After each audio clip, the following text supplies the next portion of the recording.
Hi நண்பர்களே, நலம் 360 சேனலுக்கு உங்கள் அன்போடு வரவேற்கிறேன். இன்றைக்கி நம்ம வீடியோவில் எதை பற்றி பேச போகிறோன்னா, நம்ம வீட்டில் சமைக்கும்போது சுவையை கூட்டுற ஒரு முக்கியமான பொருளை பற்றி தான் பேச போகிறோம். அதுதாங்க தேங்காய் பால். சாம்பார், கறி, பாயாசம், குருமா அப்படின்னு பல பக்குவங்களில் இதை நம்ம பயன்படுத்திட்டு வரோம். தேங்காய் பால் பல வழிகளில் ஆரோக்கியத்திற்கு உதவியாக இருக்குது. எடுத்துக்காட்டாக எடை இழப்பு தூண்டுதல் மற்றும் கொழுப்பை குறைத்தல், இதற்கெல்லாம் இது உதவியாக இருக்குது. இது இனிப்பு மற்றும் காரமான உணவுகளுக்கு சுவையை சேர்க்கலாம். அது மட்டும் இல்லாமல் பாலுக்கு மாற்றாக கூட இந்த தேங்காய் பாலை நம்ம பயன்படுத்திட்டு வரோம். ஃபர்ஸ்ட் இந்த தேங்காய் பாலை எப்படி செய்கிறதுன்னு நம்ம தெரிஞ்சுக்கலாம். தேங்காய் பால் நல்ல முத்திய தேங்காயிலேருந்து எடுக்கப்படுறாங்க. இது ஒரு க்ரீமி மற்றும் சுவையான பானமாகும். அத்தியாவசிய ஊட்டச்சத்துக்கள் மற்றும் தனித்துவமான ஆரோக்கிய கலவைகள் நிரம்பிய தேங்காய் பாலை தினமும் குடிக்கிறதால நம்ம உடம்புக்கு என்னதான் நன்மை கிடைக்குது, அதோட சிறப்பம்சம் என்னென்ன அப்படின்றத இந்த வீடியோவில் நம்ம தெரிஞ்சுக்க போகிறோம். அதுக்கு முன்னாடி நலம் 360 சேனலை சப்ஸ்கிரைப் பண்ணாதவங்க சப்ஸ்கிரைப் பண்ணிக்கோங்க. மறக்காமல் பெல்லைக்கானை ப்ரெஸ் பண்ணிக்கோங்க. வாங்க வீடியோக்குள்ளே போகலாம். தேங்காய் பாலில் நம்மளோட உடலுக்கு தேவையான அத்தியாவசிய ஊட்டச்சத்துக்கள் எல்லாமே இருக்குது. இதில் வைட்டமின் சி, இ மற்றும் பி காம்ப்ளெக்ஸ், இரும்பு, பொட்டாசியம் மற்றும் மெக்னீசியம் போன்ற தாதுக்கள் உள்ளன. குறிப்பாக உடலுக்கு நன்மை பயக்கும் கொழுப்பு அமிலங்கள் உள்ளன. இவை நமது நோய் எதிர்ப்பு செயல்பாட்டை சிறப்பாக்கி எலும்பு ஆரோக்கியம் மற்றும் ஆற்றல் உற்பத்தியில் பங்களிக்குது. தேங்காய் பாலில் அதிகப்படியான ட்ரைக்ளிசரைடுகள் உள்ளது. இது ஒரு வகையான ஆரோக்கிய கொழுப்பு. எளிதில் ஜீர்ணிக்கக்கூடிய இந்த வகை கொழுப்பு நமக்கு ஆற்றலை வழங்கப்படுது. உடல் எடையை குறைக்க விரும்புகிறவங்களுக்கு தினசரி தேங்காய் பால் குடிச்சு வந்தால் நலன் கிடைக்கும். தேங்காய் பாலில் உள்ள ஆரோக்கியமான கொழுப்புகள் மற்றும் நார்ச்சத்து செரிமான ஆரோக்கியத்தை மேம்படுத்த உதவுது.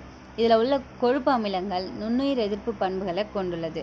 அவை குடலில் உள்ள தீங்கு விளைவிக்கும் பாக்டீரியாக்களை எதிர்த்து போராடி நல்ல பாக்டீரியாக்களின் சமநிலையை சரி செய்யுது. தென் ஃபைபர் உள்ளடக்கம் செரிமானத்திற்கு உதவியாக இருக்குது. மலச்சிக்கல் பிரச்சனையை போக்குது. மாட்டுப்பாலில் காணப்படும் லாக்டோஸ் தேங்காய் பாலில் இல்லை. எனவே லாக்டோஸ் ஒவ்வாமல் இருக்கிறவங்களுக்கு சிறந்த மாற்றுப்பாலாக தேங்காய் பால் செயல்படுது. குறிப்பாக இது ஒரு க்ரீமி அமைப்பில் இருக்கிறதால பல்வேறு விதமான சமையல்களில் தேங்காய் பாலை பயன்படுத்தலாம். இந்த தேங்காய் பாலில் நிறைஞ்சு காணப்படுற வைட்டமின் சி, இரும்பு, துத்தநாகம் உள்ளிட்ட விட்டமின்கள் மற்றும் தாதுக்கள் நோய் எதிர்ப்பு மண்டலத்தை ஆதரிப்பதில் முக்கிய பங்கு வகிக்குது. இவை நோய் எதிர்ப்பு உயிரணுக்களின் உற்பத்திக்கு உதவி உடலின் ஒட்டுமொத்த பாதுகாப்பையும் மேம்படுத்துது. தேங்காய் பாலில் மெக்னீசியம், கால்சியம் மற்றும் பாஸ்பரஸ் போன்ற தாதுக்களும் உள்ளன. இவை வலுவான மற்றும் ஆரோக்கியமான எலும்புகளை பராமரிக்க அவசியமானது. போதுமான அளவு கால்சியம் உட்கொள்வதால் எலும்பின் அடர்த்தி குறையும் மற்றும் வலுவிழப்பு போன்ற பாதிப்புகளை தடுக்கும். தேங்காய் பால் MCT அப்படின்ற ஒரு நல்ல கொழுப்புகளை கொண்டது. இதனால் உடலுக்கு சக்தி விரைவாக கிடைக்கும். எடை குறைக்க விரும்புகிறவங்களுக்கு மிதமான அளவில் உதவும். சில ஆராய்ச்சியின்படி தேங்காய் பாலில் உள்ள லாரிக் அமிலம் நல்ல கொழுப்பு அளவை அதிகரிக்குதுன்னு சொல்கிறாங்க. இதனால் இதய நோய் ஆபத்து குறையலாம். கால்சியம், பாஸ்பரஸ், மெக்னீசியம் நிறைஞ்சிருக்கிறதால எலும்புகள் பலம் பெறும். பற்களும் உறுதியாக இருக்கும். தேங்காய் பால் வெளியே தடவினா சாப்பிட்டாலும் சருமம் ஈரப்பதம் பெறும். முடி கொட்டுதல் குறையும், மிருதுவாகும். சருமம் மற்றும் முடிக்கு ரொம்பவே நல்லது இந்த தேங்காய் பால். பால் சாப்பிட்டதும் வயிறு நிரம்பும். சிலருக்கு மலச்சிக்கல் பிரச்சனையும் குறையும்.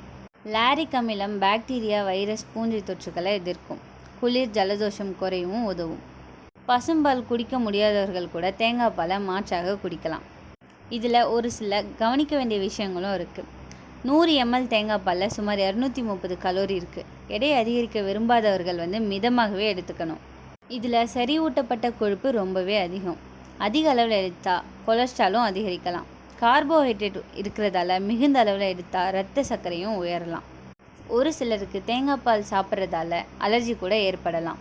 வயிற்று வலி, வயிற்றுப்போக்கு, வாயு, வீக்கம் போன்ற பிரச்சனைகளும் வர வாய்ப்பு இருக்குது. அப்படி பார்த்தீங்கன்னா தேங்காய் பால் நல்லதா கெட்டதான்னு கேட்பீங்க. உண்மைக்கு சொன்னால் மிதமான அளவில் எடுத்தால் எல்லாமே நல்லது. வாரத்துக்கு 2லேருந்து 3 தடவை மட்டும் எடுத்துக்கோங்க. உடம்புக்கு தேவையான சக்தி, சுவை ரெண்டையுமே தரும். ஆனால் தினமும் அதிகமாக எடுத்தால் எடை, கொலஸ்ட்ரால், சர்க்கரை எல்லாமே உயர வாய்ப்பு இருக்குது. எல்லாத்துக்கும் அளவு தான் மருந்து. இந்த வீடியோ உங்களுக்கு பிடிச்சிருந்துச்சுன்னா லைக் பண்ணுங்கள், ஷேர் பண்ணுங்கள். மறக்காமல் நம்ம சேனலை சப்ஸ்கிரைப் பண்ணுங்கள். இன்னொரு அற்புதமான வீடியோவில் உங்களை சந்திக்கிறேன். பை.